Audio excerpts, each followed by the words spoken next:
So let's begin. Welcome. Tonight is the fourth out of six, hopefully, lectures, number 4 of this series. As you can see, the title of the series is From Bavel to Barcelona and from Fez to Frankfurt, the powers of the Jewish courts throughout the Diaspora. I think last time you saw how lethal the exercise of power can sometimes be in different directions. Tonight is lecture 4, which is called Batei did in the early modern period, the age of the Early-Acharonim. However, to be, as you remember, it was too much stuff last time and maybe too much tonight, so I had to sort of like stop in the middle. You can't go on and on and on. And so I'm going to, whatever the expression in baseball is, I'm just going to clean up the last part before we begin tonight. So we're still in the Middle Ages, but not for long. As I want to thank, first of all, Ner Toman and the Shul and everybody. Second of all, as you can see, tonight we have 2 sets of sponsors, the Robinsons, Ellie and Rachel Robbins, gratitude Rabbi Kess, and I knew his father well, Aryeh Robbins, and also by Joel and Charlene Pleater, now their parents, Mr. and Mrs. Bennett, and Bernice Pleater, and Dr. and Mrs. Julie and Barbara Goldberg. So we thank all the sponsors, and Shmuel Tarshish also for organizing the whole business. And now we will get down to business. I do, before anything, want to thank our tech people who are here every time and very efficiently, enable us to actually start on time, and quality people. And now, with any further ado, let's get down to work. We're talking about Ashkenaz. I spent a lot of time last time talking about Spain in the Middle Ages, mainly because there's so much action there. Like I said, enough material for a bunch of bad movies, okay? And that's in the Chubas Harajma and the Russian and all these other places. Because the exercise of power by courts, when there's not so much a due process, is a tricky business. The other important place in the Middle Ages is what we call Ashkenaz. That started out by being in northern France, not southern France, that's a completely different thing. In northern France and in western Germany, as we call today, that was the big center where Rashi, Tosfos, all these other people emerged, and many years after them. And Ashkenaz and their courts, the Middle Ages had their own characteristics, because as I said before, unlike Spain, where we had a large Jewish population, Ashkenaz always had a very small Jewish population. The origins of Ashkenaz are like 6 or 7 families we conjectured. And anyway, the way things worked was, I'm moving into this town, I'm going in the jewelry business. The last thing I want is another Jew to show up in the town and go to the jewelry business. You understand? My wife's selling maternity clothes, I don't want anybody else come in doing like that. Therefore, nobody wants a large Jewish community. I'm in the jewelry business. If you're going to be in the fur business, okay. You see? You're going to be a teacher, a rebbe in the school, okay. But keep your cotton picket hands out of the jewelry business, and so on and so forth. There was a lot of literature on that. That means that wherever you go to small communities, a few families, at the most several tens of families, and think of what that means in terms of a Beis Din. It's a small shul. How do you have a court? Basically, it's your uncle. You know, you can't find somebody you're not related to in these situations, right? It's like Alabama. So the result is they didn't have the regular system like we have now. I was making the point last time about penance, which entered the Ashkenazi world very heavily, and the Catholic world at the same time. Therefore, of course, there's a machlokas among the historians. Did we get it from them, or did they get it from us? But it doesn't matter. Penance means all the extra things you do physically to your body. So, you know, if you did this and this and this, you know, fast for 50 days. None of that is in the Talmudic law. If you do that and that and that, roll in the snow and you freeze yourself or cover yourself with honey, get stung by bees, all kind of mishigasim. And let people walk over you. Things that are completely foreign to us today, but once upon a time they were very popular. And may I say, it's a fine line. Many times the sinner solicits a penance from the Beis Din because the sinner is convinced that if he does all this extra stuff, that'll wipe the slate clean downstairs. I won't have to worry about it upstairs.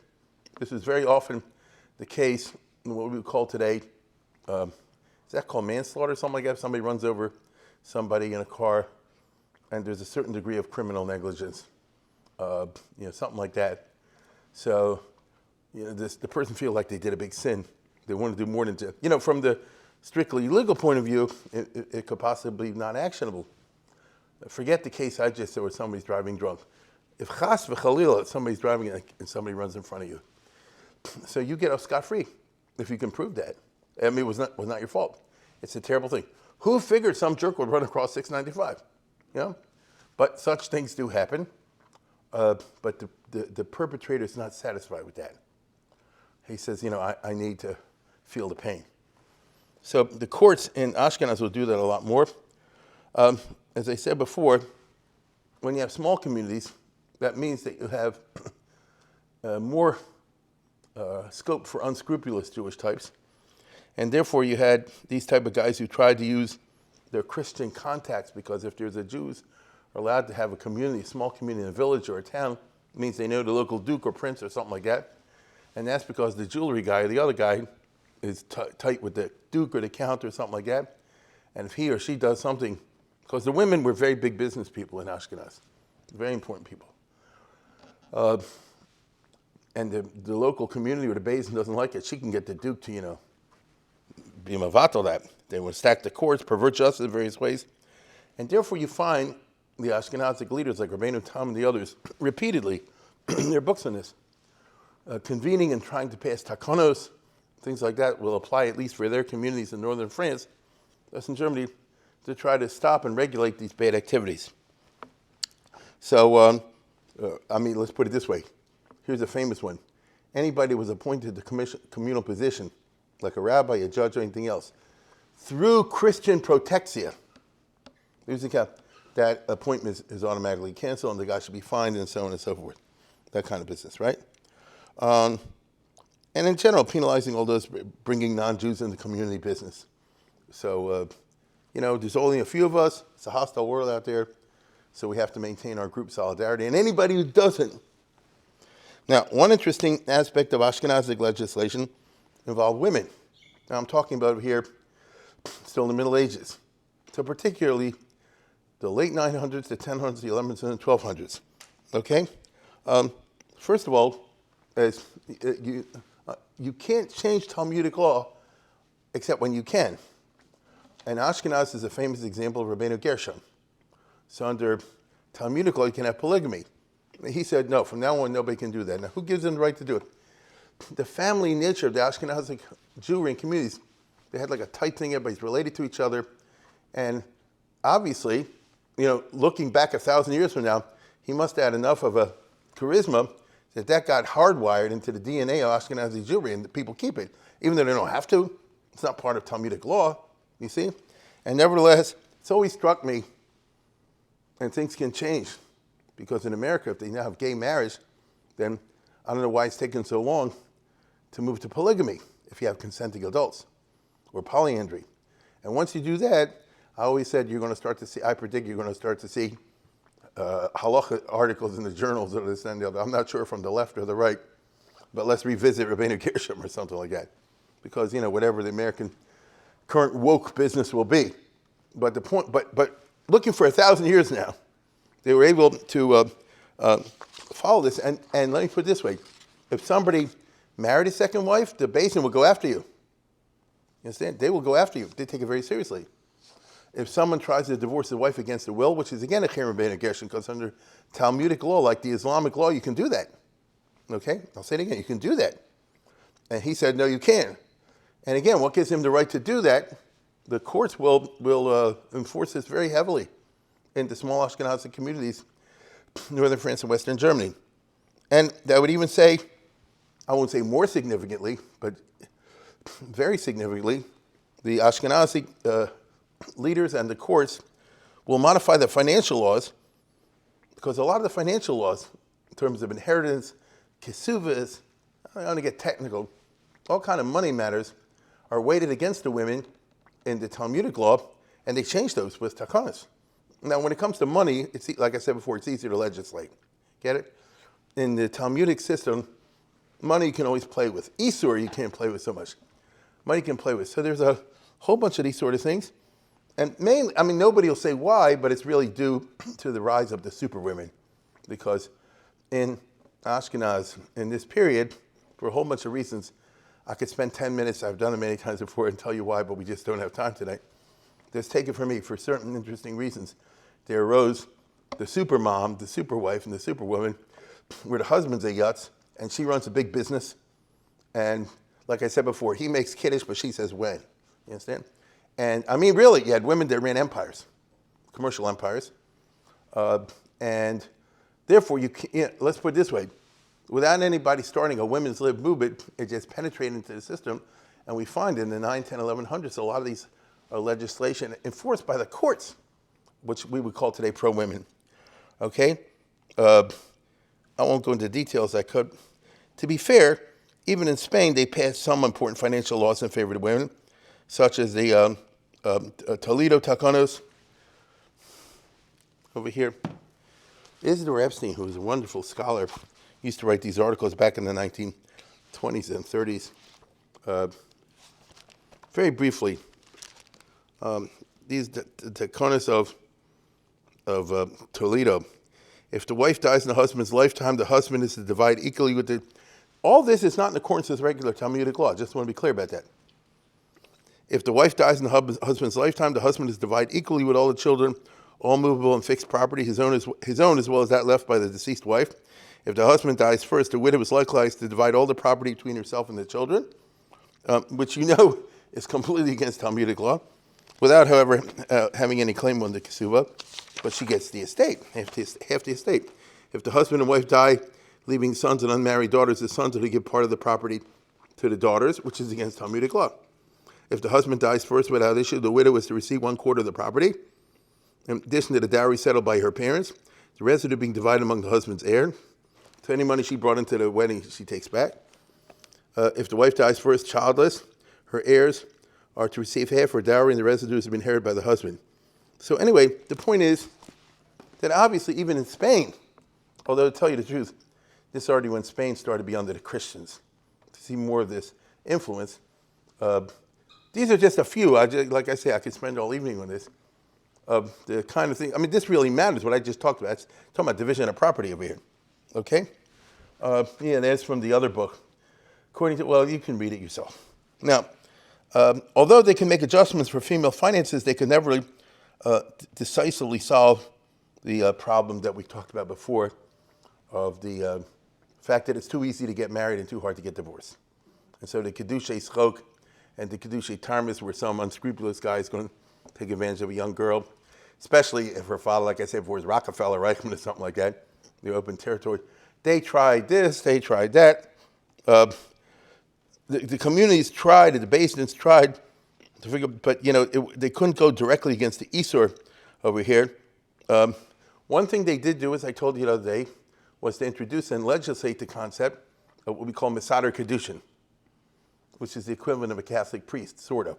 Now, not really, it's not a sacrament in that way. The idea that a wedding can't be performed except by a clergy person, so, which is foreign to Judaism. Any guy and any girl, when I was young, they used to call it the Beis Yaakov carnival problem. But if you get a Masada Kadushan, we call it today, that means you have to have a clergy person who will then, so in other words, let's say we're living in Toledo or in Paris. So the Jewish community or the courts there, the community has to pass the law and then the courts enforce it. The basins enforce it.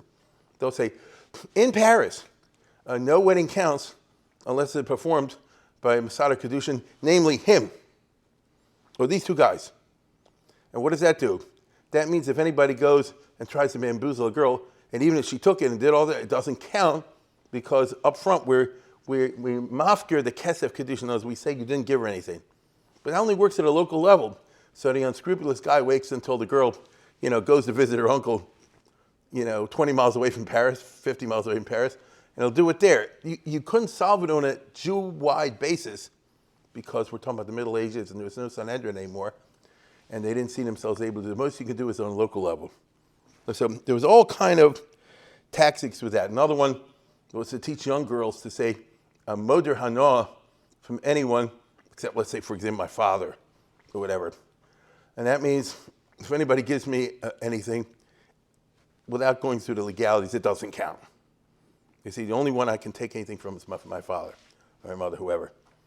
But that had problems with that also. There's no perfect solution to this problem. So some of the things they were able to wrestle and sort of deal with and even legislate around, and others, they didn't find that okay. Another modification, which is interesting. Let's go to the next one. This is very famous for people who learn the Daf Yomi. You're really not supposed to have child marriage, according to the Talmud. Very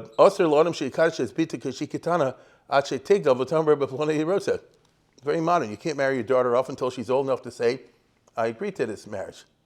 Okay, it's usher. Now, if you're a little bit Talmudically knowledgeable, you know usher doesn't mean, but if you did it, what happens? So now we're talking like a Jewish businessman. You know, you're not allowed to do this. Yeah, but you're my lawyer. What happens if I do? You know what I'm saying? You in that way. And so what happened is Tosfos says, like, this is Tosfos, who lived in France, in the Ashkenaz, in the 1100s. And they know that this is in the Talmud, but they say it's not what we do. Now that we are accustomed, that we marry our kids off even when they're young, right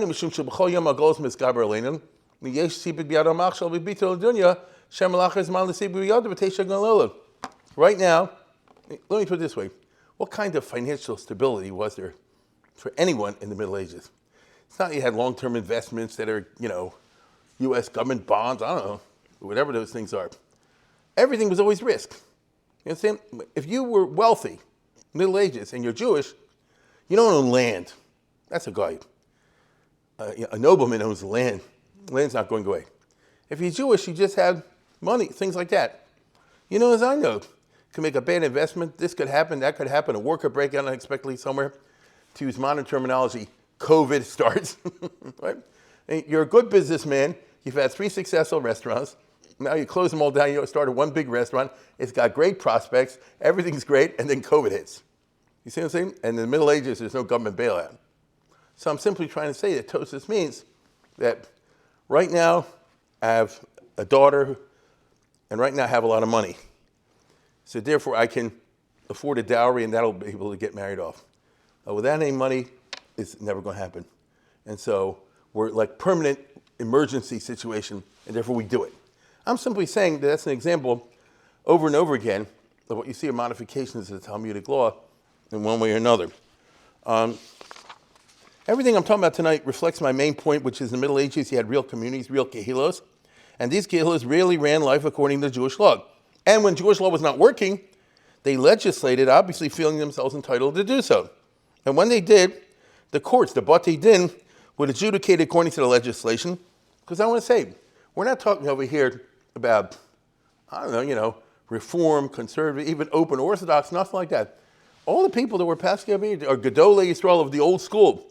So if they agreed to these modifications, everybody went with it. Clearly, they all felt that such legislation was in accordance with the ground rules of Talmudic law, otherwise they couldn't do it. Look how different things are nowadays. We don't have anything like this today. Tonight, we moved the story chronologically forward. Now I begin with my remarks I want to do tonight. I just finished the Middle Ages with you. All I can do is scratch the surface, as you see. And we're going to move to what we call the early modern period in the history. I don't know how old everybody is. They used to have the Middle Ages, then the modern era. Then they said, that's crazy. You got to break the modern era into 2 parts, A and B. So 1492 to 1792 is what we call the early modern period, roughly speaking, up to the French Revolution. And then afterwards, it's called the modern period. Otherwise, you're telling me George Washington and Obama is the same same culture. It's very different. And so I want to move it forth for our purposes, for Jewish law, from early modern period would be, let's say, for example, the 1400s to the 1700s. It's one variation of the early modern concept. This was an era of great changes in Jewish life, particularly relocation. So the period we're talking about, the 1400s, and especially the 1600s, is when all the Sephardim left Spain, and they went elsewhere. That's a gigantic difference. There used to be a very important community, active and all the rest of it, in a place called Spain, or the Iberian Peninsula. And then there wasn't. So in other words, there are no Sephardim in the Middle Ages outside of Spain. You see? That's where they lived.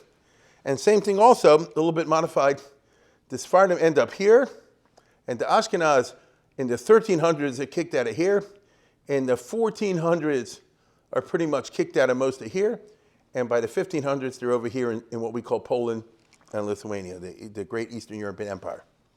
So in simple terms, the Ashkenazim ended up in the Polish Empire, the Sephardim for the most part ended up in the Ottoman Turkish Empire.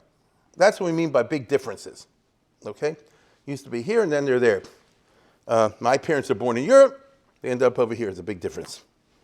Relocation, whenever you're kicked out, is always very tough. I think some of us know that from our parents, our grandparents, and that sort of thing. And that's on a personal and family level.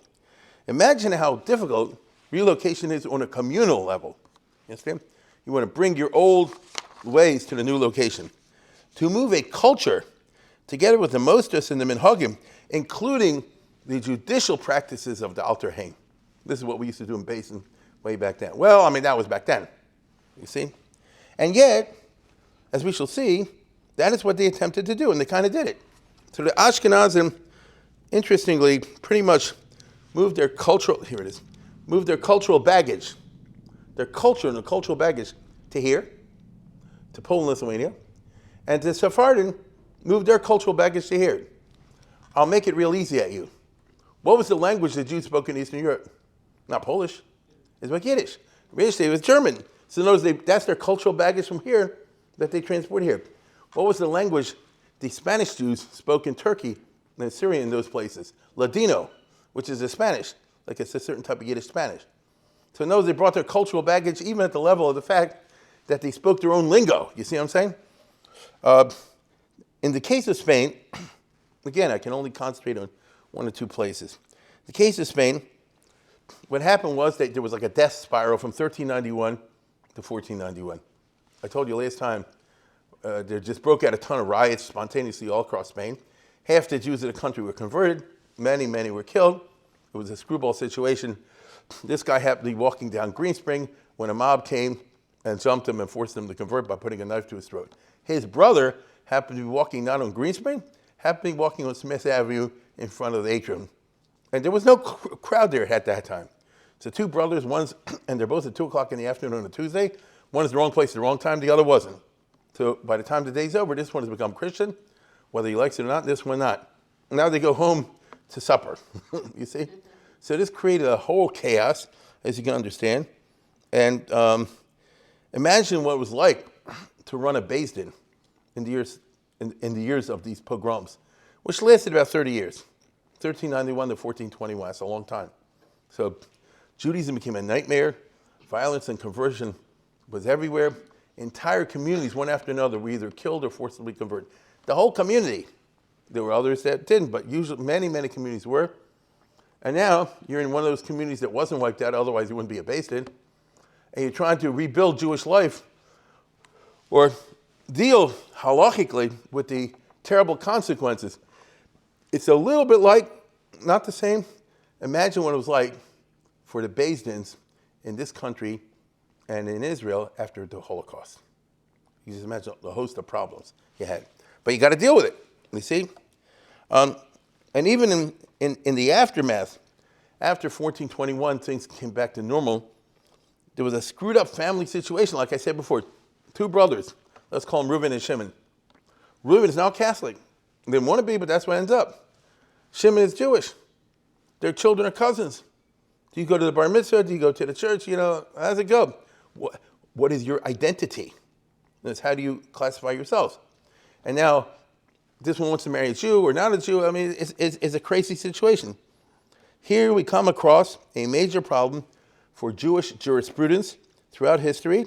The problem, I'll say again, throughout history, the problem of how Jewish law classifies the mummer, the meshumit, the apostate. In other words, a Jew who formally converts to Islam or Christianity, which is something unclear in Talmudic law. It's not clear. And the consequences are crazy. I'm not talking about the personal human tragedy of a Jew forsaking his religion. That's his business. That's our business, okay? That's not judiciable in the Middle Ages or afterwards. I mean, what can the Jewish community do if somebody becomes a Muslim based in Egypt? You can't do nothing. You touch that guy, they'll kill you. So that's not the issue. The moment a Jew converted, he wasn't subject to Jewish community or its courts, and if the Jewish community laid any hands on him, there'd be hell to pay. Okay? I mean, here the Pfefferkorn, Johannes Pfefferkorn, was a real mamzer, Jewish guy, early 1500s. He was a thief. He was caught. The Jewish court was going to beat him up. I'll say it again, the Jewish court is in Germany, Ashkenaz. And they whip him or something like that. He says, I don't need this. He becomes a Catholic. And he writes all these books against Judaism, which were very effective. He came this close to getting all the Gemaras burned in Europe. It was a Catholic priest who fought against him, Johannes Reuchlin, who's one of the famous figures of the German humanism, who had studied with the Sforno, we talked about the other day. And, he saved, let me put it this way, he saved the Talmud for about 50 years. But I'm just saying like this. You want to think twice before you say we're going to beat this guy up, because he can always do what I just said. Nicholas Donin did that in the 1200s. So you got to watch out. So we're not talking about the apostate himself, but I'm talking about what do you do in terms of the consequences of the conversion of a Jew on his family members. Here there was a train wreck. First of all, let's say like this. The guy converts, he's got a Jewish wife. She didn't convert. If she converted with him, that's their business. She didn't want to convert. She's a frum lady. Doesn't, for whatever reason, decide to go this way. The wife's not. And what if she's 25 years old? Is she stuck the rest of, she was married to a Jewish guy. What are your chances of getting a get from a guy like this? Usually very little. Life is strange and so forth, but not too great, especially in Spain in these years. So what happens to her? Is she in a guna for the rest of her life? Or a more common situation, even though you wouldn't think so, called the chalitzas mummer, which means a couple gets married, especially if they're young. And if he dies, which happened a lot, mortality was big in those years. They didn't have penicillin, and he dies without issue. She has to get chalitza, fortunately she can remarry. What if the brother is a mummer? He converted. What is the chance of getting from him? These were terrible situations. They had a whole lot. Now, the easiest situation, let's put it this way, and property distribution, inheritance, from the point of view of a court of a basin, is a nightmare. Now, the easiest solution, of course, would have been to say, Judaism recognizes the conversion. You are no longer Jewish, as per your own wish. So it's like you're dead. Therefore, your wife is a widow, your yavam has no yavam, no surviving brothers-in-law, and then we move on. That's the easiest solution for everything. Okay, that would be the best. But this pragmatic approach clashed existentially with a countervailing organic dynamic from within Judaism. Once a Jew, always a Jew. So what prevails? Because after all, the Jews always say, you think the Torah accords any validity to a baptism or whatever? Are you nuts? Well, you understand the problems over here. Now, frankly, I would not want to be in a basin and have to deal with that kind of stuff. You're dealing with life and death. When I say life and death, I mean what someone's life going forward will be. You see? And of course, you have if you follow that, once a Jew, always a Jew, you have tragic family consequences. To tell you the truth, this is not from the time of Spain. It's always been there. This clash of views was already there at the time of the Gaonim. This is in the tour. The Gaonim are, like we said before the Rishonim. Very briefly, Kasser of Shira Gaon, famous person, Nalfaf named Mummer. So that means she was a young wife, her husband died, they had no kids. Now the brother-in-law is a Mummer, is a convert. He was born Jewish, and he converted. She's stuck. She's in a guna.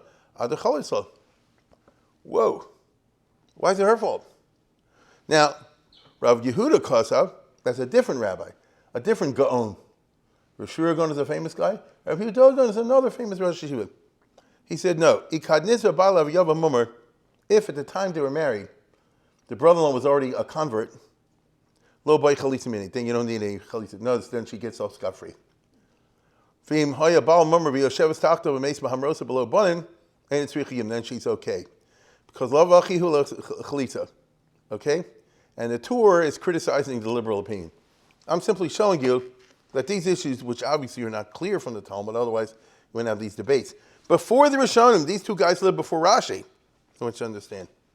Already debating something, it's called the chalitzas mummer issue. It's always been a big problem in a football and all the rest of it. This is, look, it is what it is. Now, ordinarily, let's put it this way. This controversy raged for centuries. different courts ruling differently, which reflected the fact that Talmudic is unclear, as I told you last time. Yeah, everybody follows the Gemara, but what does that mean? How do you interpret the Gemara? Now, ordinarily, conversion to another religion was a fairly isolated phenomenon. Usually in the Middle Ages, you have too many, in a typical normal situation, you don't got too many Jews any more than you have in America. You haven't made too many Jews converting to Christian. You don't have too many Christians converting to Jewish. It happens, of course. It does happen. But it's not a mass phenomenon. In such situations, you can understand that somebody might be machmir. But when pogroms used to break out, which again was not an isolated incident in the Middle Ages, as happened from time to time, conversions would then occur in mass numbers. Right? In Spain, it hit the level of 50% of the population. Okay? And then life became complicated. Then it's not so easy to say, well, tough luck. You're going to tell, these 10 women or these 10 guys, you have tough luck. Really? You understand? Really? Is that realistic? In general, the second half of the Middle Ages and the 15th century saw a lot of violence and pogroms out there. So the Mummer problem was always big. Okay? Already in the First Crusade, pretty soon it's Tisha B'Av. I'm going to be hearing this show. Pretty soon it's Tisha B'Av, and in 1096, they had all those pogroms, as we would call it today, massacres, suicides, and all this other junk. And that left a detritus afterwards. And so you had also a lot of Jews committed suicide, and a lot of them did not. Okay? And then, the survivors who had converted to Catholic were later permitted by the church to come back to being Jewish. Some did, some did not. All right, how does that work with the mummer, with the gittin, with the agunas, and with the property? Watch this. There are 4 brothers, and they own, let's say, for argument's sake, let's say they own $1 million altogether property between them. 4 fairly, substantial brothers. Then came the pogrom in 1096. 3 of the brothers killed themselves rather than convert. This happened a lot in the First Crusade. It's very notorious. The 4th brother took the easy way out, became a Catholic. When the trouble was over, like a year later, he came back to the Jewish community and said, now that it's all over, the government said you can go back to being Jewish. I'm going back to be Jewish. Of course, I want the other parts of the property. And here you have the 3 widows or something like that, or whatever. You get my point? And they said, I guess, you should get it. Our husbands were giborim. You were the wimp, and it's not fair. Or the guy's like this, well, I guess since these 5 guys were killed, there's nobody in the front seat of the shul anymore. So you mamzer, you went and betrayed the Jewish religion, and now you want to sit the Mizrach man. Life is very tough. And there were a lot of these cases. Okay? Now, this happened in time of Rabbeinu Gershom to a limited extent. It happened in time of Rashi to a much greater extent. And they basically said that you have to move on. You can't say to somebody, Zachar Masech Harishonim. You understand? If somebody comes back to Judaism, whatever the circumstance, you just have to take them back and don't bring up the past because it's counterproductive. I hear the complaints, and you'll settle that upstairs one day, but down here, it says move on. If this guy is now back in the Jewish community, and the other 3 Balkaris are dead, so now only he's the Balkari, so to speak. And that's how it goes. That's what they said. I don't know if everybody kept it. By the 1200s and the 1300s, persecution in Ashkenaz increased, and therefore, Chalitzas mummer problems became more common because, even in the best case scenario, the brother-in-law, she was married to a guy, they died without kids. Usually that would be in a young situation. And her surviving brother converted to Catholic. Even in the best scenario, he'll agree to give, it's going to cost you a lot of money. You understand? And so, and he'll hold you up. I mean, he's got no reason not to be a real schmo. And so what do you do in these cases? So the Ashkenazi courts didn't hesitate, the bolder poskim among them, to even come up with conditional marriage. Okay? It's a very hot issue today. Most people don't know this sort of thing. This is from the 1400s. This is in the Shulchan Aruch, by the way. It's what you call the Chuvas Mahari Bruna. Rabbi Yisrael Brun, which is in Moravia, who was a big rabbi smack in the middle of the 1400s and was going through all this kind of business. And there were a lot of killings and forced conversions and non-forced conversions. And what does he say? If you have a situation where somebody gets married and you know already the brother has converted, so at the time of the marriage, this is the prenup of yesteryear. You can make a Tanaishim tipul of Ne'amashumah, Leibim Shalote Mekudeshes. That if it happens in a situation where the husband dies and there are no kids and this, that, and the other, the marriage is retroactively annulled. The marriage is retroactively annulled, which is a very bold step from the Isur point of view. Okay? This is the basis, by the way, controversially in the 20th century, for those who want to solve the Aguna problem. If you have a bad husband, it's just right like this. I'm marrying you, but if the husband gives me any trouble, I'm retroactively annulling the marriage. Then you have no agunas at all. And this has been violently rejected by the Orthodox, right? Who tried to solve the aguna problem through retroactive annulment, a position violently rejected by the big rabbis in the 19th century already. They wanted to pass this law in France in the 1800s. They even wanted to say over there that the civil marriage should be like the get or something like that. And Rabbi Zichel Hanef, he led the attack against it.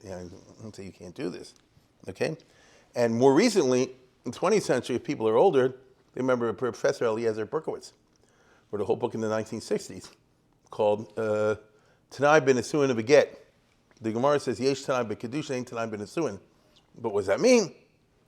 And he was arguing, so let's put it this way, he would be what we would call today, he was in Chicago. And he was a Talmud Muvak of the Sridei Eish who wrote a Haskama to the book. Okay? And he said, it's a very controversial. And he said, we should just do this now, what you and I today would call a prenup. You understand? But in a very bold way. What they've ended up doing today in America is trying to circumvent even that. So what you have, I'll call it generically the YU prenup. I'm not making fun of it. They're trying to work around these issues by structuring it in a slightly different way. But the basic concept over there is, can you put a tanai, a condition, when you get married, that it should count. So this goes back to the early modern period where if somebody like Yisrael Bruna, who was like one of the Gedolim, is doing this, it goes to show you they had real basins, they had real life, they had real problems. And he said, I can't let this happen, that the mummer, who's a brother-in-law, is going to wreck the life of this girl, who, as I said before, very often is 20 years old. Something like that. So things must have been pretty bad in the 15th century. But it paled in comparison in terms of scale with Spain in the 1391 to 1491, when tens of thousands converted, as I told you before, in an unplanned screwball fashion. This guy was in Green Spring, the other guy was on Smith Avenue. This guy was in Charles Street, the other guy happened to be walking on St. Paul. The mob went down Charles Street. For whatever reason, they didn't go down St. Paul. Life is crazy that way. Think of the family confusion in the years 1391 to 15th century in terms of their identity and status. Notice, mommy, what am I? Am I Jewish or not? When I go to public school, they tell me I'm a Christian. When I visit my bubby, she says, like that. She says, I'm Jewish. What's the story? Or as often happened, in church they said, the Jewish religion is a bunch of bull. In the synagogue, they said the Christian religion is a bunch of bull. So what do you end up believing? Atheist. They're supposed to right. So it's very confusing in terms of identity and status. From then on, from 1391 on, for the next 400 or 500 years, Jewish courts had to constantly deal with questions such as, are the converted Jews, what we call the conversos, are they mumrim or anusim? They say, how do we treat them in Jewish law? Are they regular Jews who have been forced, raped, or are they mumrim? So what I mean to say is like this. I'll give you on the dumbest, easy level. You're not supposed to touch the wine if a mummer touched it. Well, let's trivialize this. Right? If a mummer touched the wine, you don't drink it. And here I met a guy who's a Marano or something like that. Is he a mummer and an onus? You get it? In other words, do we treat them as victims of violent circumstances beyond their control? Or do we say, no, if you're still in Spain or whatever it is and you're not coming back, as long as you don't come back to Judaism, you're a sinner and a reprobate. And all the halakhic consequences kick in. So what's the answer? Of course, it depends when and where. And my friends, I can't tell you how many books have been written on this. After a while, most Marranos fully Christianized. Most of the people who were converted by force in the 1391, in those years, just made peace with their new situation, and certainly their children did. Which is why you and I hear all these stories all the time, that somebody's a total guy in Spain or Portugal, but they'll say, way back when, or we hear the stories, they light candles on Friday and they don't know why. So they are Catholic. You want to understand, they're Christians. They're believing Christians. They just have something in the woodwork way back when. That would be Mumrim, you see? And here you have Anusim. So after a while, most Marranos fully Christianized. There was tremendous confusion I don't have time to go into in 1390 and 1491. And of course, there was a big difference perhaps between the first generation, which were the victims of violence, and their children and grandchildren that grew up in Spain with the new reality and just adjusted to it. Indeed, from an academic, historical point of view, it's always been very controversial how Jewish the conversos were in their progeny. It's a famous machlokes between the two guys that have written on this very extensively. This is the father of Bibi Netanyahu. He was always writing about this for years, many books on the subject, where he said that these guys just became Christian. That's how they, it took. That's how they identified. Didn't take long. And Fritz Baer from the Hebrew University said, oh no, they secretly had seders and they kept things up. It was a heroic period. So we'll never know. The worst problems, of course, were the women, especially the Agunas and Yavamas, like I always say. And there you have the famous story in the Rivosh. Rivosh was the big rabbi, the number one posek in 1391 in Spain. He himself was forcibly converted.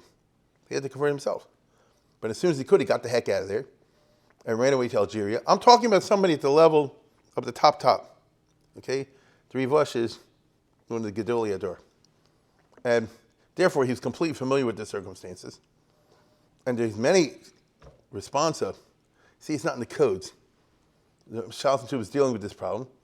And the most famous of them, which is often quoted, has to do with the famous issue of the following scenario. There's a guy and a girl living in this time. He's Jewish, she's Jewish, but he's been converted and she's been converted. So now they're quote unquote officially Catholic. And they decided to get married. They get married in the church. The priest was Jewish. All the people attending were Jewish, but they're all Catholics, if you follow what I mean. They're all born Jewish. You see, but that's how things had developed. And at the time they got married, they sort of had in mind that when the coast is clear, they'll get the heck out of there and go to another country where they come out of the closet. However, within a short while, it turned out the guy said, I'm used to this. I like it here. I don't want to give up my car. I don't want to give up my hacienda. And so, whatever. And she said, no, we should.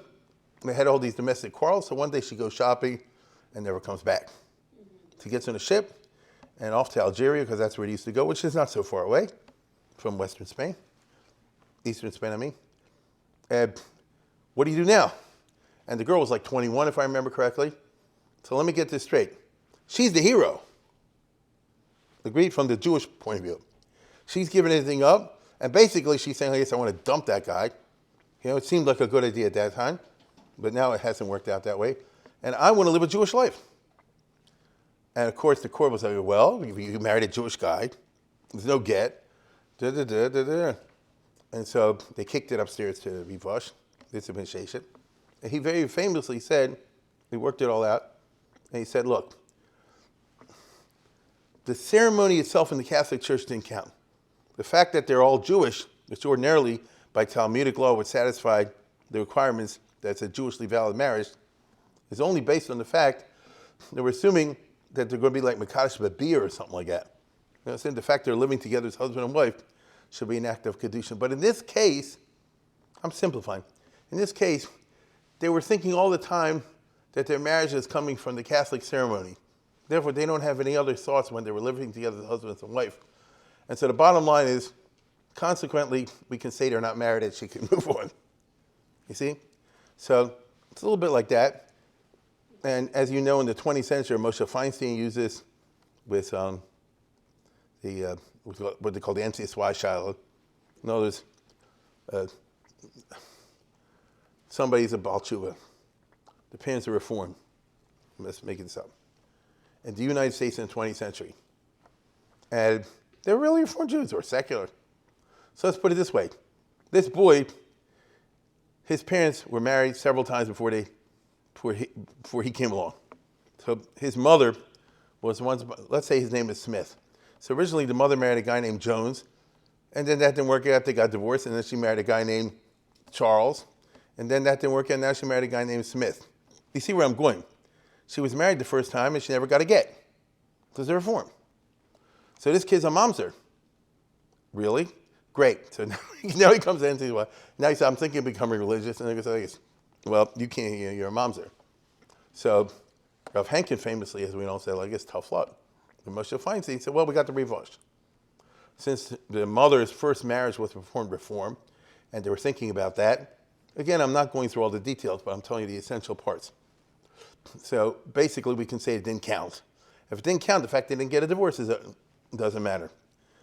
All these kind of whether it's in Spain in the 15th century or the United States of America in the 20th century, reflect the fact you're dealing with real problems. Is it possible to figure something out? Okay? And again, we're not talking about some jerk over here. We're talking about people of the stature of the Gedolei Hador.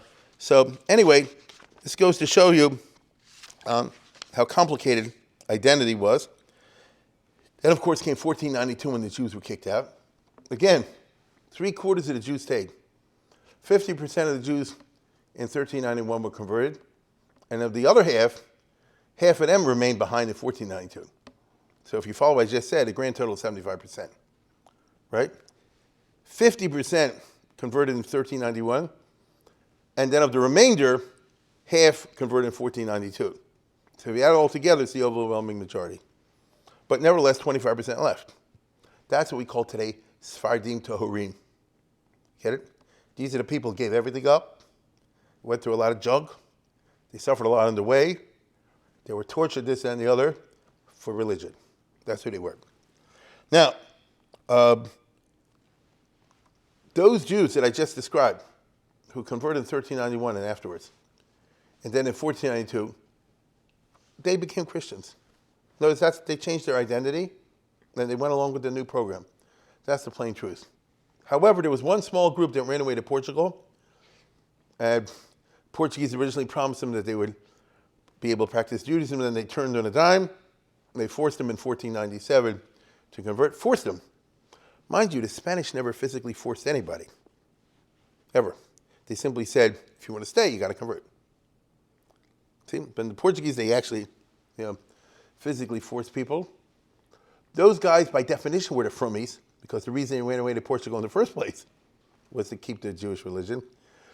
Then you can divide that in half.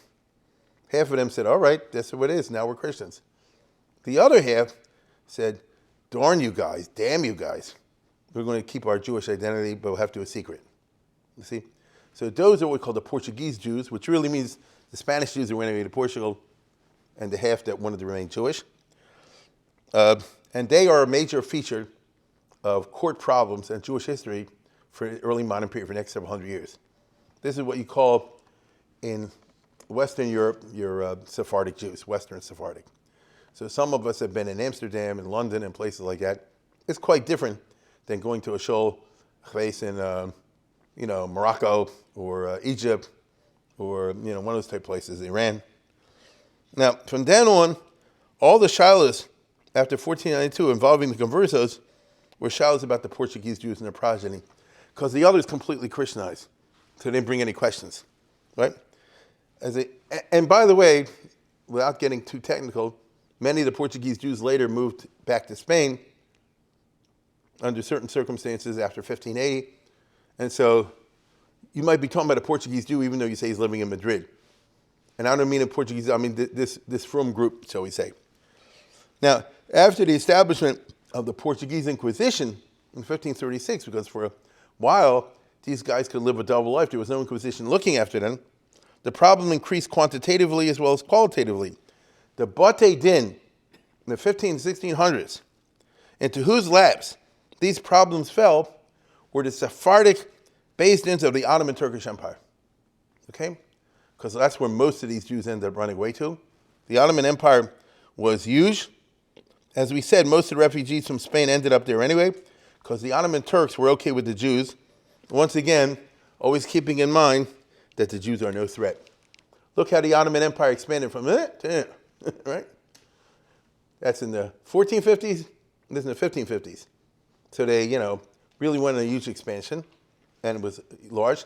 So in 1492, the Jews are moving to here. It's a big area. As far as the Turks are concerned, we got to worry about maybe the Christians rising against us and hooking up with the other Christians, or something like that. The Jews are wimps.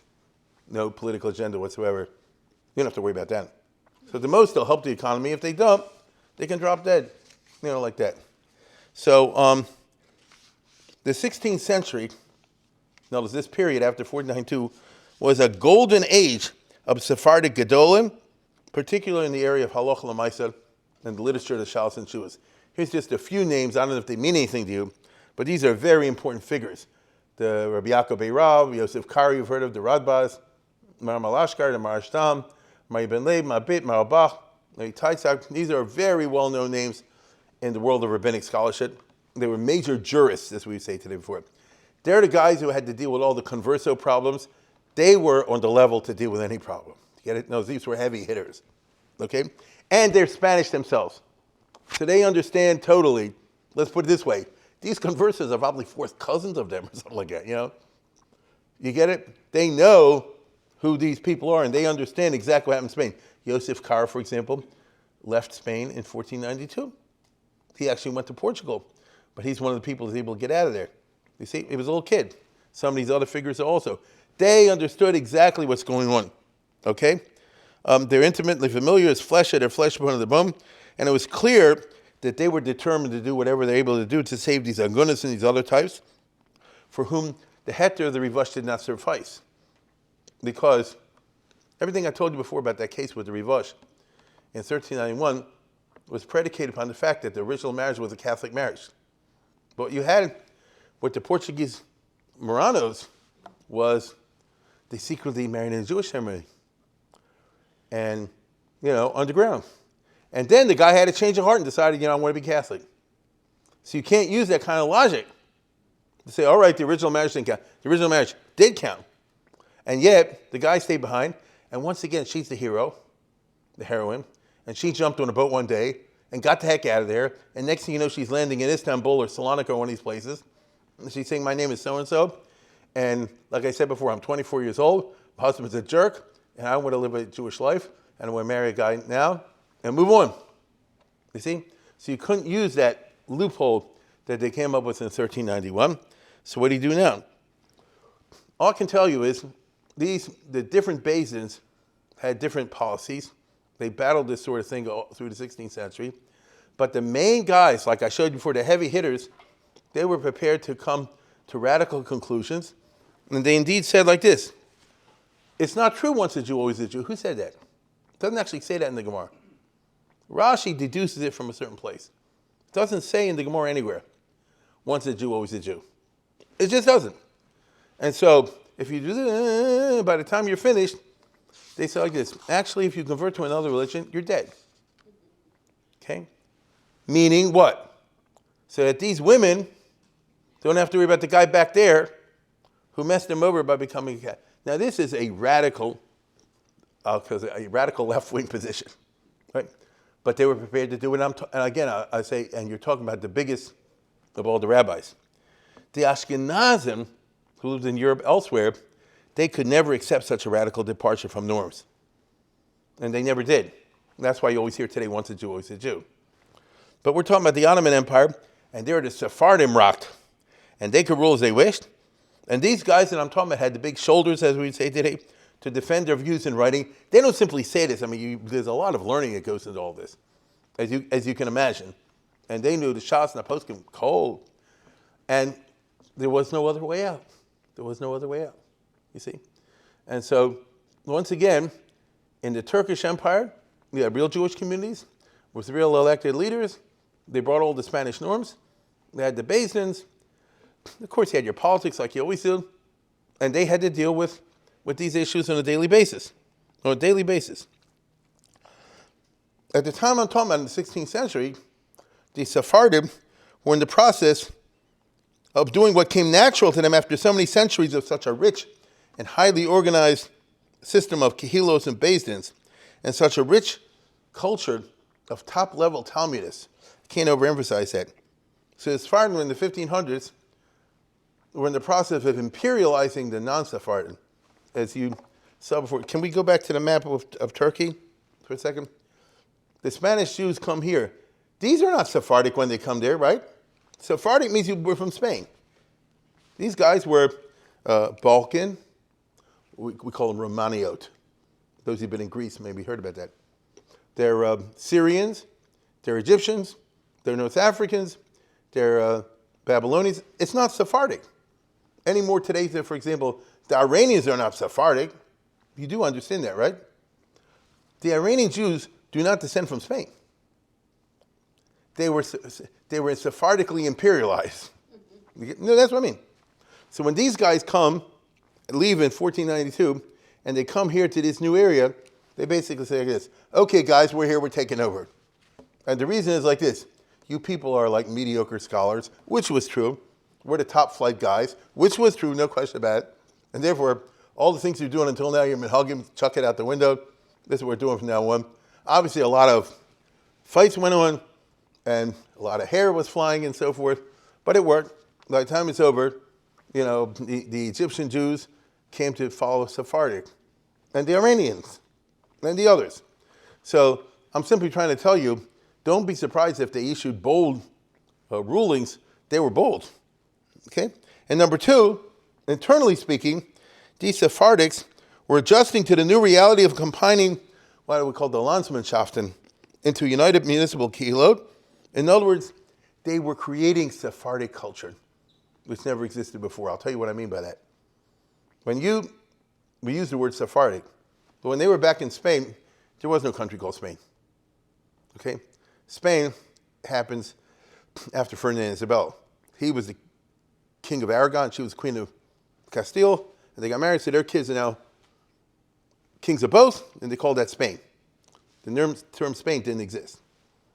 So this is Castile, this is Aragon, and that's Portugal. Even in those areas, every community had its own way of doing things. There's a Minig of Barcelona, the Minig of Saragossa, Valencia, Toledo. So there's certain commonalities, but there are also certain differences. Anybody's at all familiar with the Masechtas Rosh Hashanah, you may recall, the Ran talks about, when do you start Slichas? In this town in Spain, they do it in Rosh Chodesh. In this town, they do it a week before. This town, they do it different. They're different things. Now, all the refugees end up in Istanbul, or Salonika, or Sarajevo, or Damascus, or Aleppo, or Alexandria, or Yerushalayim, or Sfas. You see? And so they're going to have to put together like a common nusach. That's Breuer's, by the way. Right? When Breuer started the show, some of these Yekis were from this place, and some Yekis from that place. So Breuer's is not Frankfurt.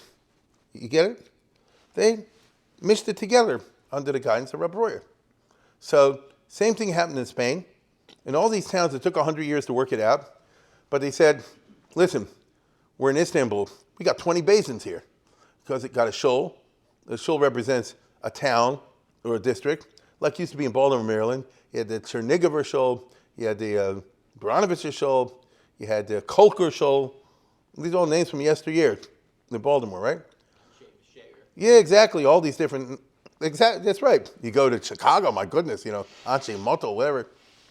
Over there, they would have their own courts, their basins, all the rest of it. It's a natural Sephardic tendency. All right, let's combine this into one. Okay? Sort of like happened in America with the non-frum with the federations. Correct? You used to have different charities and things like that, and they said, let's put it into one. So this is what's happening that time. And as a result, nothing happened overnight, but it happened. These self-confident types secured backing from the Ottoman authorities. So there was a whole network of Ottoman Turkish courts, Beis-Dins, from Budapest to Baghdad. You understand? Because the Turks conquered Budapest. I don't know if you know that. Hungary was part of the Ottoman Turkish Empire. They almost took Vienna. If you go to Hungary, you can even see an old Turkish shul, Turkish. And they adjudicated life until modern times. These courts had the power to punish, like you used to have in Spain, except the death penalty. The Turkish government doesn't allow that. Okay? The Ottomans tolerated the Jews, but they held them in contempt, because Jews are lowlifes and wimps. They don't fight. They're very meek. They held them in contempt. In Turkey, they wouldn't let a Jew convert to Islam. This will shock you. They say, you're too low a creature to convert to our religion. Go to the priest and become a Christian, and 30 days later come to us. Get it? Then a Christian is converting to Christianity. Christians fight. In general, but the Spanish communities did coalesce into a single basin, and therefore it added to its power. So if you come to Salonika and all the rest of it, the basin is a combo agreed to by all the different communities, as if in Baltimore, let's say for argument's sake, there was an election in Baltimore. So all the shuls agreed that they're going to elect a basin over here or something like that. Then you really have what you call, everybody would agree you have a formal basin kavu, and probably the people elected would be bar hochi and so forth and so on, and you'd have that kind of communal oomph to it that you had in the Ottoman Turkish Empire. Okay? Because they had dayanim from every Ada. Of course, sometimes you have to put on people there from a certain shul just for politics purposes, but that's part of what they call politics in America. The only problem was that the Ottoman Empire was notorious for venality. Everything in Turkey was this, bakshish, they call it. And so the Batei din had to tread very gingerly when they dealt with richy riches, because the guy can go to his local Turkish police chief or something like that and just pay him off a little bit. The police will tell the base and they say, leave this guy alone, which undermines their authority. That you have all the time. Meanwhile, significant things were happening to the Ashkenazim, including ups and downs as far as the basin is concerned. In the High Middle Ages, now we're shifting the map to France and Germany. The Kales in France and Germany had judges of a high learning and character, but the French Jews and their civilization were destroyed by the book burnings of 1242 and by the expulsions from France in the 1300s. So what was left was the German Jews. But they were then hit in the 12 and 13, 1400s with a wave of pogroms, a whole bunch of local expulsions where they would kick the Jews out of this area. It was just terrible. This is Germany, which you can see is broken up into little states. And just take it from me, in this year the Jews were wiped out in this place, then there was riots and they killed the Jews out over here, and then this place expelled them, and this one expelled them. So by the time you finish the process, there's a few, let's say 96% Jews in Germany were either killed or kicked out. They survived in a few places over here, and here very little. And so life was really tough if you were Jewish living in Germany in those eras. And if that wasn't bad enough, then came the Bubonic Plague, right, the Black Death in 1300s. Many Jews, first of all, died from the plague. And second of all, they died from angry mobs who blamed the Jews for bringing the plague. The victims, including many famous Talmidei Chacham, the Mordechai, people like that, were killed. Where I'm going is like this. So your qualified judges and dayanim, the number plummeted, you see? It was slim pickings out there because all the best people were carried off by either disease or pogroms or things like that. And so the result is, the basins had a lot of phonies and incompetence, which is reflected in the Shals and Shuvas of the Ashkenazic biggies in the 15th century. Here's the famous book on the subject, a wonderful book, right? Chachmei Ashkenaz at the end of the Middle Ages, Professor Denari. And in fact, this is when the Ashkenaz Jews created the smicha. This is it. You know as well as I do, I assume, what you call smicha is not identical as what the smicha back then, the real smicha in the old days. So what's this business of the smicha? When the land is so full of phonies and liars and incompetence, and the balabatim don't know right hand from the left. So a guy's like, I'm a big rabbi. The hire him as a judge, and really, you don't know jack. So then they say, let's at least have some system of licensing. So at least you have a letter attesting. Now, you can always forge a letter and all, but it's not so easy. At least we have a letter attesting to some level of proficiency. Okay? That was an emergency measure. Before that, the Ashkenazim didn't have it either. Now, otherwise, your courts are going to be staffed by who knows what. Despite difficulties of all sorts, the leading German rabbis, who are in this book, the Trumas Hadeshen, the Mari Bruno we said before, the Maril, There's a host of names, like you probably never heard of. They concentrated the best they could on rebuilding the yeshivas and scholarship and raising a new generation of competent Talmudists, including qualified dayanim. So basically, what do you do when the Holocaust is over? What do you do in Jewish history when the Holocaust is over? You have no choice. You have to try to pick up the pieces. There is no choice. Or you can just collapse in depression. But there was no choice. And so they simply did their best. They did a pretty impressive job, too, in the early 1400s. A similar process happened in Spain, when everything was destroyed in all these years of 1391 and 1421. And then they started picking up the pieces, those Jews who remained Jewish. It's called the Takanos of Valladolid. And they really worked their best to try to rebuild Jewish life. A similar process, of course, happened in our lifetime. Agreed? After 1945? Isn't that what we experienced? Still, it wasn't easy in the toxic Germany of the 1400s, rife with massacres and blood libels and expulsions. The Ashkenazi courts, for example, really had to struggle with what we call the Vienniczera, 1422, when they basically burned all the Jews in the public square. Those of you who've been to Vienna, maybe you've seen it. And then again, you had the consequences of the women, because they killed the men in a lot of places, and they took the women and farmed them out to Catholic households in Vienna. And they said, I'm giving you with this Catholic family, and you convert her. Actually, they forced her right now to convert. You make sure she's Catholic brainwashed. So we're putting you in this family, we're putting you in this family, we're putting you in this family, and so forth. And then it's a question like this. Some of the women, of course, succumbed. It's not their fault, it's under terrible circumstances. This is Austria, the anti-Semitism. And some of the women held out and suffered. But things like this. And who escaped? Because the pogrom, the gezerah, as we call it, lasted such and such amount of time. And then it was kind of over. And maybe in some case, you have one of these Catholic holidays where everybody gets drunk. Right? There's more than a few of those. Used to be in the Middle Ages. And you get out of there. Can you run away? And then it becomes a question like this. Hey, last Easter, everybody got drunk. She ran away, but she didn't run away till Rosh Hashanah. How come? You get what I'm saying? Does that make you a nuisance, murmur? And to complicate the matters, how can you go back to your husband? Because if you're a shavuya by Talmudic law, there you go again. If you're a shavuya and you don't have the right circumstances, you're captive, then we have to be afraid that maybe, not that she was raped, because that wouldn't matter, but maybe she succumbed to seduction and she engaged willingly in relations with her captors, and then she's committed adultery, she can't go back to the husband.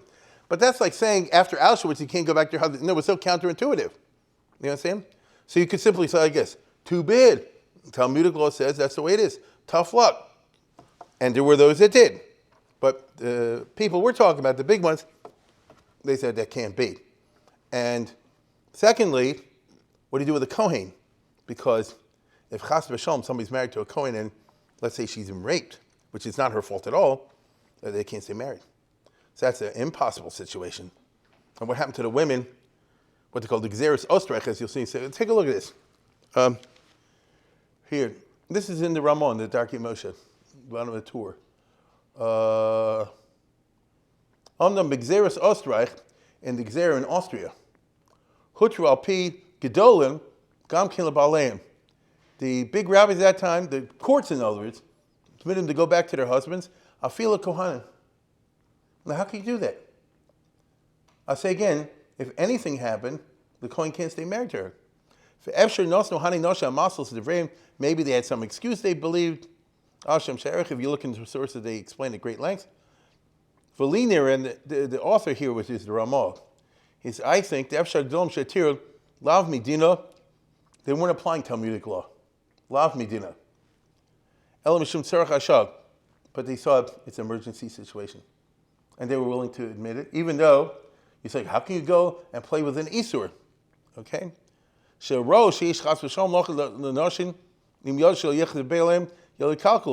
What kind of message are you sending in the future? That any woman that finds herself in this situation will never go back to the family. All Jewish women in the future will say, then the heck with the whole thing, if they ever find themselves in some basic. In other words, policy over law. That policy, by the way, this is a suggestion. He doesn't know why. He's suggesting maybe they were moved by policy to say that we have to permit these women to go back to their husbands, even though under regular Talmudic law not, because otherwise he's setting a terrible example in the future.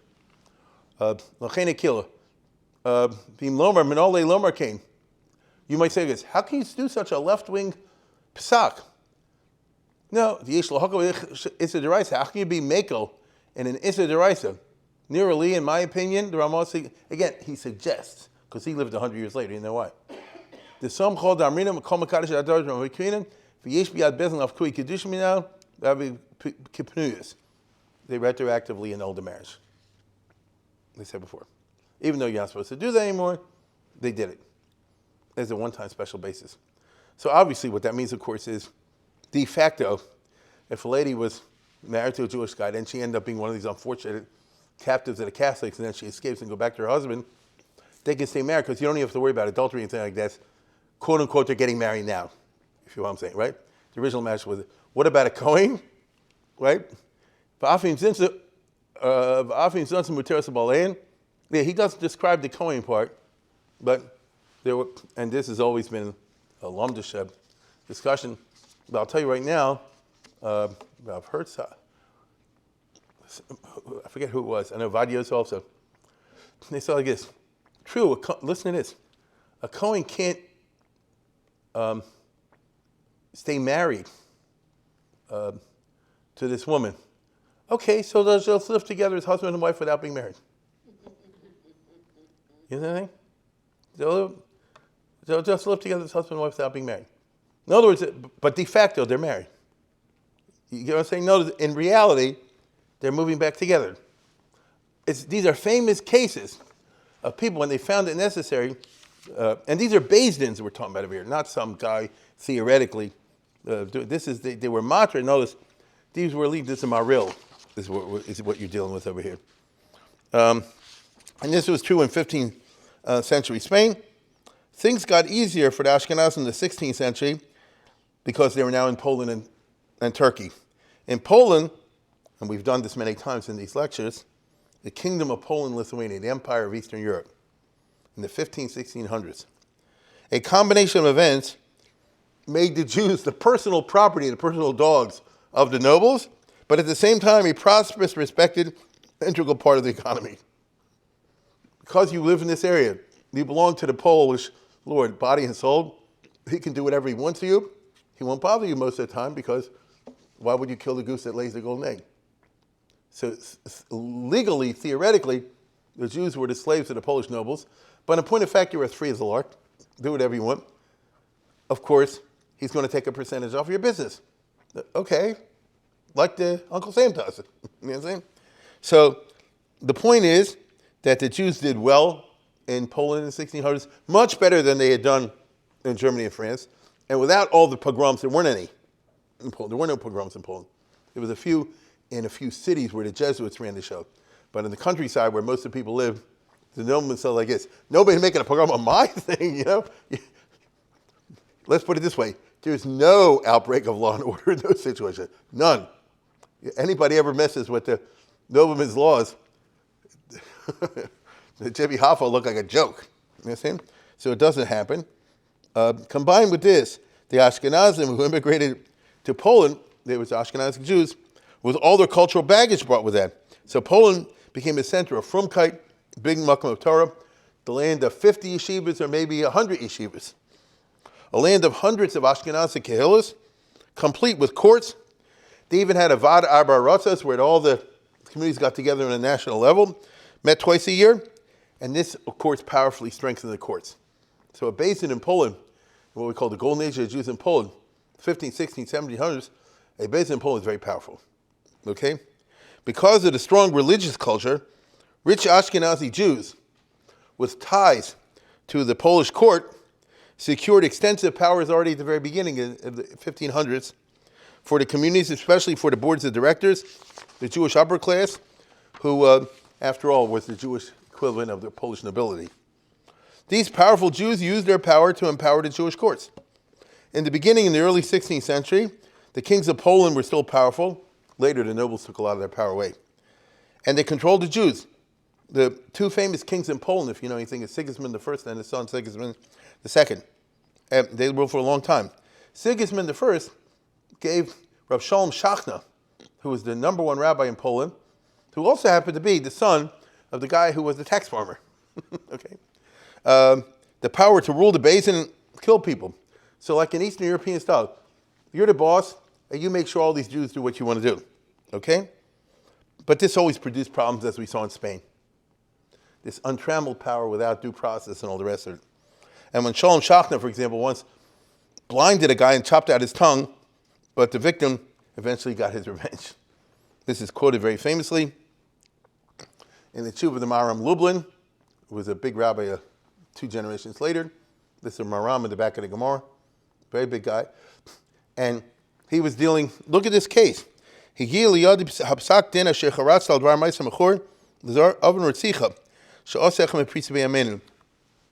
sending me a decision that you're wrestling with in your local little town, what to do about a case where one Jew murdered another, Ritzicha.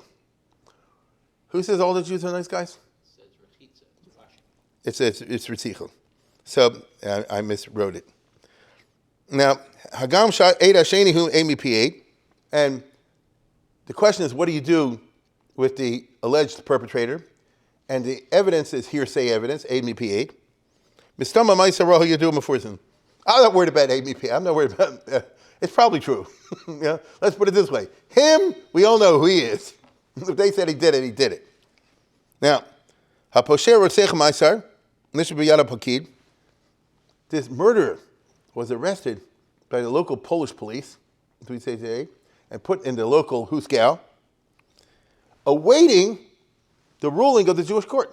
Because one Jew killed another Jew, so it's a Jewish matter, but he arrested him to do it.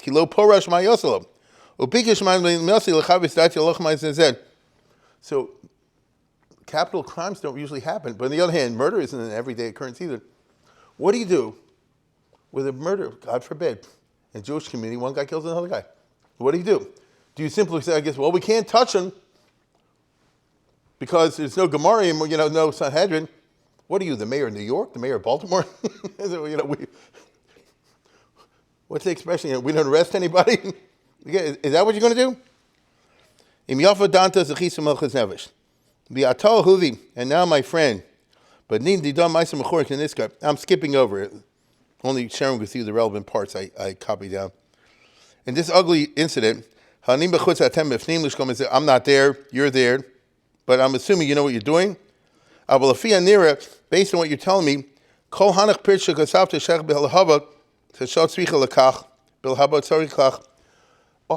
all the legal considerations which are elsewhere in the response and that would justify a death sentence are here.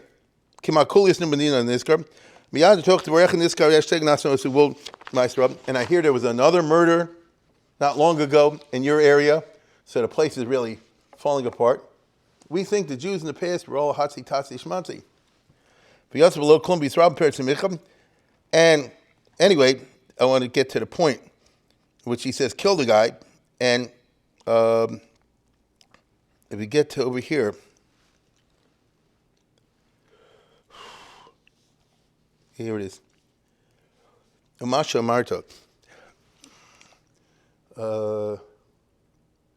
Let's see here. Let's go to the next page. And what about the Masha Marta? You're suggesting maybe chop off a limb. No, just maim him. Maybe that's suffice. Right? Don't do that. That can make things worse. Because he'll convert to Christian after you chop off his hand, and then he'll be an enemy to Jews. A kots machiv, like a thorn in the side of the Jewish people. They don't want to say Jews. As I remember when I was young, that happened at the time of Shalom Shachna, I told you before, who was empowered by the king of Poland to do whatever he wants. There was a real bad guy. And this Gaon, Shalom Shachna, said, blind his 2 eyes and chop out his tongue. And they did it. And then he converted to Christian. And he married a Geisha lady. And they had kids. Those kids naturally grew up swearing revenge. And they spent all their lives making life hell for the Jews. Okay? Therefore, he says, kill the guy now and don't waste any time. So I'm simply trying to show you this is Poland once upon a time. Right? Now, in other words, let's put it this way. He didn't conclude maybe we shouldn't deal with death penalty cases and all the rest of it. He said they made a mistake in torturing the guy, but leaving him with something. Just bump him off now. This gives you an idea of what life and courts were like in what we call the golden age of Polish Jewry. But in many respects, Polish life was amazing. The local communities were very strong. The regional VADs, in the district, all the communities got together for, as we would call today, state government. And the states got together for federal government that's called Vad Abarotzes, Jewish. Okay? And they really did supplement and adjust the Talmudic laws to fit the reality of the Rzeczpospolita, of the Polish society, to various enactments. And here again, it's like a revival of remaining time. In the golden age of Poland, so to speak, they passed all kind of laws. Haramus means legal fiction, okay? Which you have in the Gemara, the legal fiction. So Mechiras Chametz comes from this period. Really, how can you say you're selling all the chametz? The guy's not going to really come and take it. But in Poland, what was the main job of most Jews? They ran the liquor business for the noblemen, what they call the propenantia. That means I'm a Jewish guy in a state somewhere, out in the boondocks, and I have the local bar. Actually, in Poland, it was a bar plus a Best Western, plus a this, plus a that, dance hall. And in the cellar, I got like 200 barrels of booze, and you can't sell it to a guy. If you sell it to a local peasant, it'll be gone. By the time peso's over, he's not got the money to pay that. You understand?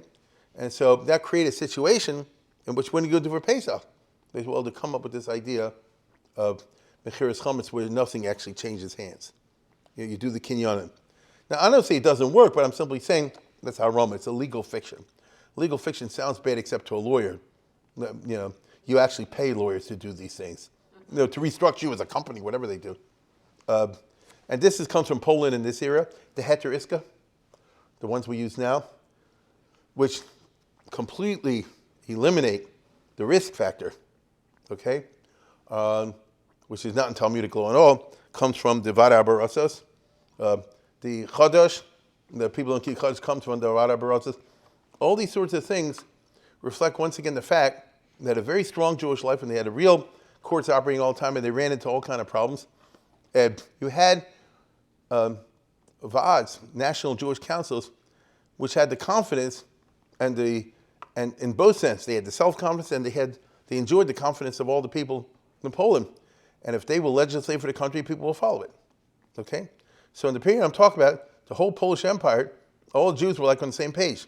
That's why they didn't like the Hasidim later on when they came and changed that. But until that, everybody was on the same page.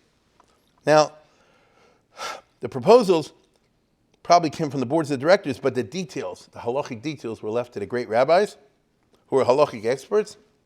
The rich and the rabbis were always in bed together in Poland, very often literally through marriage, because the big rabbis and the rich people all married each other. Therefore, you find many people like the Ramal, for example, who are big rabbis and also multimillionaires. You see? Now, so they really were great Torah authorities with the charisma to modify the laws, and they had the public that would accept it. It was an age of great Torah authority, and frankly, the people were talking about the guys who wrote the Shulchan Aruch. When you look at a page of Shulchan Aruch, the Ramah is there, he's in the 1500s. The Magen Avram, the Taz, whoever it is, this. These are all Polish rabbis from 1600s. So in other words, the people are saying now you can do Mechiras Chametz, or now you can do the Chodesh thing, are not some guy in a corner synagogue and who knows where. They're big names. And they had real life situations, and they felt they had to deal with it. Okay? Over time, in Polish history, power flowed away from the king to the nobles. So it was the local parts, the local noblemen, upon whose support the Jewish community's autonomy rested. You had to be good with the local Polish. The court Jews, the Hofjuden, were those with ties not to the king so much, with the local guy. Now, mind you, these local guys in Poland, some were magnates that owned the territory. It was gigantic. The Poniatowskis, the Czartoryskis, all these kind of names. But that's who it was. They're nobles. And the system kind of degenerated to the point where anyone that protects you with the parts, which could be who could by definition be arbitrary, because there was no checks and balances on his power in his own estates, they could ignore the Jewish court or worse. There's a very famous case in Noda B'Yehuda in the 1740s in Brody, which is a very important community, where, let's put it this way, a lady from a very rich and powerful family was accused of adultery in a very lurid way. I won't go into details. Very lurid way. And there was, let me tell you, it happened. This one testified, and this one testified, and this one testified, because she was involved with a lot of different people. When her father found out about it, he said nobody ever talked about this, and the Basin went ahead and did it. He got the Basin beaten up by the Polish Noblemen's goon squads, had the whole thing quashed. It was a ganze business, all in the Noda B'Yehuda. You understand? So, like everywhere, if you deal with the wrong people at the most powerful part, all you need to do is be in tight with the local nobleman. So this was a problem, you see. This phenomenon where power became atomized among the nobles was not good. You see, the king, by definition, stands for law. The king in Poland operated within the law, within legal frameworks. The royal Polish courts were bound by due process, whatever that meant in the 16th century, but there was a due process. By contrast, the nobles on their estate were bound by nothing. They owned everybody and can do whatever they wanted, and they did.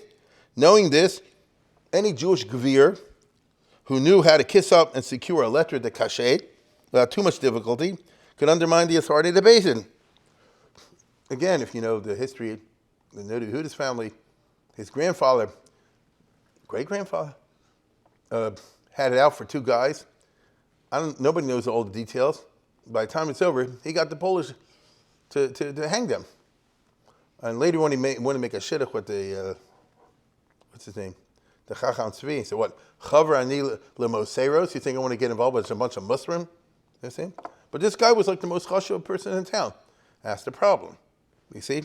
So life was not so pashut. As always, the main break on the wild excesses of power was the small size of the community, the judges having to live with the relatives of the convicted. One area where this was really evident, this came in the 1700s, was Sabbatianism and Frankism. Shabtai Tzvi and Jacob Frank started these whole movements. The official Kahillas in Poland went after these guys, including death penalty, which could not be done in other parts of Europe, where you had regular law and order governments. There, the Jewish communities could only ostracize and excommunicate. The Noda B'Yehuda in Prague, which is part of a normal country, the Austrian Empire, every Yom Kippur you could curse them or something like that. They can't physically hurt them. In Poland, if they convince this guy's a Shabtai Tzvi, unless he's a gvir and he's married to the right people, all that, they'll kill him. They'll certainly beat the heck out of him. You understand? This was a heresy. That you could explain to the Catholics. Indeed, it was the threat of death by Jewish courts which led the Frankist movement to convert en masse. If you know the history of Frankism, they had this whole big fight with the Jews, skipping the details, and by the time it's over, because they wanted to burn all the Gemaras, by the time it's over, the Jews were so hot against them, they were just going to kill them all, and they all mass converted to Catholic.